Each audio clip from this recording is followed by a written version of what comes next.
Hi, Dave Sobel here, host of the Business of Tech podcast, a daily news and commentary podcast focused on technology services providers.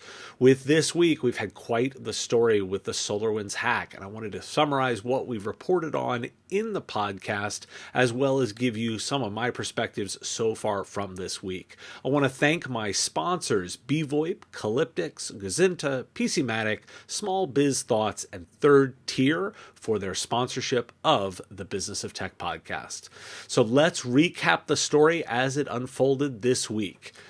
Russian government hackers breached the State Department, Treasury, and Commerce, as well as the Department of Homeland Security and the NIH, along with a long list of other agencies and companies as part of a massive global campaign that dates back months. The breach was initiated via a compromise of SolarWinds' Orion platform, which is a network and systems management technology deployed widely across enterprise and governments. The attackers slipped malicious code into the product without SolarWinds' knowledge. The code was then distributed to customers, which opened a backdoor into those systems and notified the hackers of the access.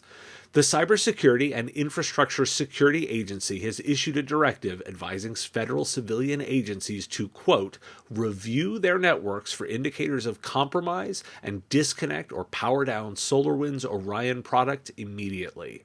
In a disclosure to the SEC this week, SolarWinds indicates that they believe fewer than 18,000 customers were impacted and believe that the vulnerability existed between March and June of 2020.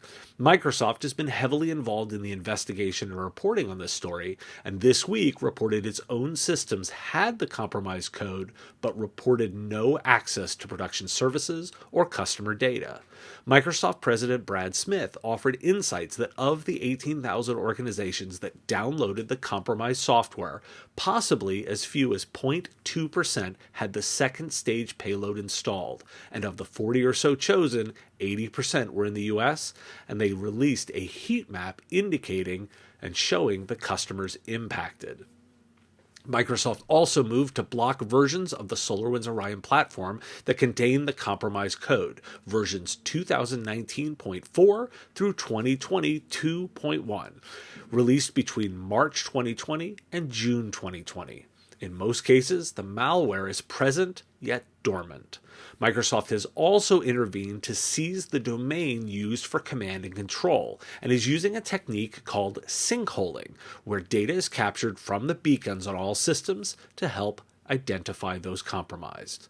Additionally, Microsoft FireEye and GoDaddy created a kill switch for the backdoor. Using the seized command and control domain, when an infected machine tries to connect, it will be sent the kill switch, and it will cause the malware to terminate and prevent it from executing again. SolarWinds has come under intense scrutiny, as beyond the hack itself, other potential lapses in security, including a highly insecure and guessable password to an update server, and a slow response to remove the compromised code from their website, have surfaced. From a business perspective, the Washington Post is reporting that investors Silver Lake and Thoma Bravo sold significant portions of their shares in SolarWinds on December 7th, the same day CEO Kevin Thompson resigned, and 2 days before the announcement of its new CEO, all of which is drawing scrutiny. Researchers have also revealed details about how the hackers bypassed multi-factor authentication using a clever methodology to escape detection, as 2 key victims had their Microsoft Office 365 accounts compromised, which allowed Russian intelligence to monitor staff emails at the Commerce Department's National Telecommunications and Information Administration. Researchers are also outlining how the profile of the attack is classic espionage, used in very targeted, stealthy ways to ensure the results and the resources were maximized. The National Security Council invoked Presidential Directive 41, which facilitates continuous and comprehensive coordination for whole-of-government efforts to identify, mitigate, remediate, and respond to this incident. This created a chain of command for responding to the cyber incident. The Washington Post outlined the failures of Einstein, the U.S. government's detection system, which focuses on finding new uses of known malware and also detecting connections to the part of the internet used in previous hacks. The big oversight: it was not equipped to find those new malware and connections, despite a 2018 suggestion that building that capacity would be useful. As the investigation continued into the week, the CISA additionally revealed that there is other malware in circulation as well, including one leveraging Microsoft's Exchange Control Panel, and Bleeping Computer has reported on multiple threads of other tools being discovered involved in the incident. Austin City's network was breached in a seemingly separate Russian hack. SolarWinds MSP, used heavily by smaller technology providers, is revoking its digital certificates for its tools and issuing new ones as a precautionary measure and best practice, indicating that they have found no evidence their products have been compromised. Researcher Kyle Hasloven noted independently that it appears only the Orion platform was affected, and those service providers using SolarWinds and Central, or SolarWinds RMM, appear to not be impacted. So I always ask on the podcast, why do we care? And in that, I give my perspective on what's going on. In the interest of disclosure, I am a SolarWinds stockholder and I'm a former employee. I'm well beyond my agreements with the organization. Let's start by noting this is nation-state level hacking, and the how that will be investigated into the insertion of the malicious code is going to be something a lot of software companies are really going to care about. Let's start by noting the adversary in this: a nation-state with unlimited resources, time, and energy to devote to the compromise. I saw a lot of online ridiculous outrage directed at the company by small providers offering hot takes that a single product might have prevented this. Take a quick moment and think about what happened to your own organization if they were targeted by organized crime or a nation state specifically in this manner before you throw that stone, because the likelihood of it happening to you is pretty well documented. This puts a giant spotlight on the management tools space in general. If you're disclosing to your customers your tool stack, you should be making sure to have discussions with them about this breach. Additionally, it highlights monitoring the monitor, watching any monitoring platform telemetry for new, unusual, or suspicious network communications patterns. That was the intention of Einstein and not fully embraced. Security researchers are also observing that victims need to recover not only their SolarWinds instances, but also do password resets, device recoveries, and other restoration activities. The lesson here: have those policies and procedures in place. There was an article from Microsoft Research about the need for a VP of engineering versus the CTO for the U.S. federal government. Here's two statements that were my big highlights. Quote, "In their ideal incarnation, a CTO is a visionary, a thought leader, a big picture thinker. The right CTO sees how tech can fit together into the big picture of a complex organization, sits in the C-suite to integrate tech into the strategy." And, quote, "Finding the right VP of engineering is more essential than getting a high-profile CTO when a system is broken. A VP engineering is a fixer, someone who looks at a broken infrastructure with a debugger's eye and recognizes that the key to success is ensuring that the organizational and technical systems function hand in hand."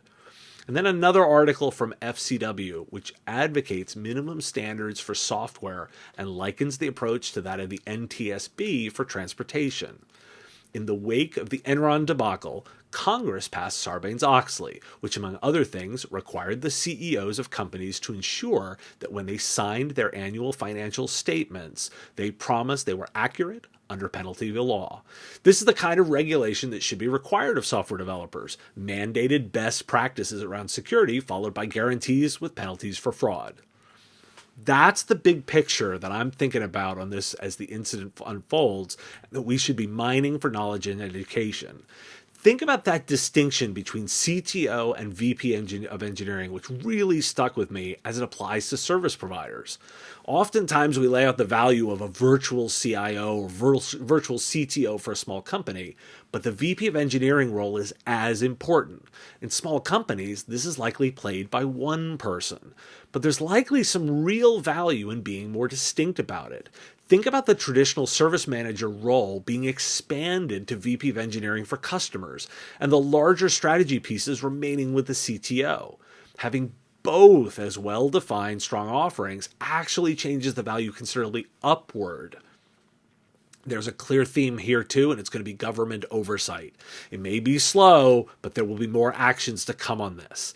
Think about the basic standards that we're now going to be talking about for software and for IT. This is a macro version of the regulation trend that runs through this entire thing and through my entire podcast. Here you get a basic idea of how it'll be implemented. Basic best practice requirements, then guarantees, then penalties. And finally, the supply chain also interests me, as well as to note SolarWinds, while a key component of all this, appears to not be the only vulnerability nor entry point for this chain of events. I'm tracking some buzz in some communities about exactly this, the need to be more skeptical of vendors and the software they supply, and leverage systems like FedRAMP to ensure a higher standard of software. That will be one of the lessons for big companies coming out of this that smaller ones are going to need to embrace. Blind trust of the vendor is going to get you in trouble. Before anyone makes too many assumptions, focus on the patience of letting this all play out. Watch attentively and do not fill in the gaps of knowledge with speculation. That said, be mindful of observing. While sensational and high profile, as technology experts, our role is to mine this for education and actions to address with our customers and their needs ongoing. There will be more to come. Thanks for listening. You can catch more of this every single day on the Business of Tech podcast. There's links to subscribe in the show notes. And if you found this on YouTube, go ahead and click that like and subscribe button because I do really appreciate it. Thanks for listening.